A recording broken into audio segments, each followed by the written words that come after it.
U.S. efforts to secure a Gaza ceasefire remain stalled after nearly more than a year of fighting now. Iran-backed Houthi rebels continue to attack Red Sea shipping routes as we speak, and now, despite intense U.S.-led diplomacy, the Israel-Hezbollah conflict threatens to flare into an all-out regional war. But with the clock ticking on his administration, U.S. President Joe Biden faces an arc of Middle East crises likely to defy solution before he leaves office in January, and which look all but certain to tarnish his foreign policy legacy, many foreign diplomats and geopolitical watchers argue.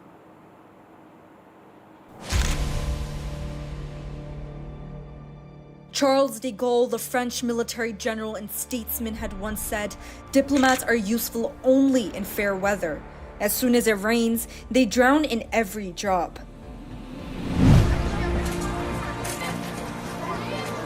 Decades later, de Gaulle's words still resonate in the current geopolitical scenario.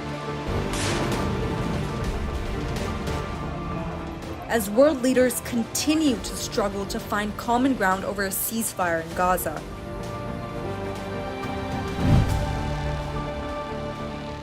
U.S. efforts to secure a ceasefire has so far yielded no positive results, as Iran-backed Houthi rebels continue to attack the Red Sea shipping, and now the Israel-Hezbollah conflict threatens to escalate into an all-out regional war. Each of us has to continue to press all of the parties to make the decisions necessary to get this deal over the finish line. It remains, again, the best way to get hostages home, bring relief to people, and also can help us reduce tensions on other fronts.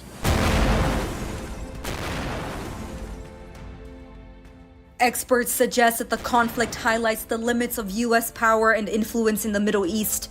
Despite being Israel's top arms supplier and a strong ally, U.S. President Joe Biden has failed to change Israeli Prime Minister Benjamin Netanyahu's mind.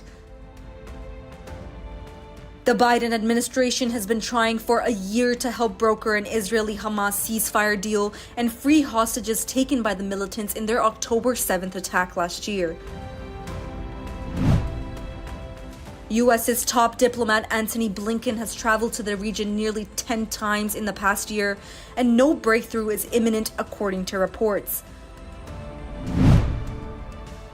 Many U.S. officials have blamed Hamas for failed negotiations, but some also cite Netanyahu's shifting demands. Qatar, a strong regional force, played a big role in earlier ceasefire negotiations, but has not been able to achieve the desired results. With another front opening in the Middle East and Netanyahu in no mood of declaring a ceasefire, the task of achieving a ceasefire in Gaza seems to be a distant reality and shows how diplomacy has failed the region.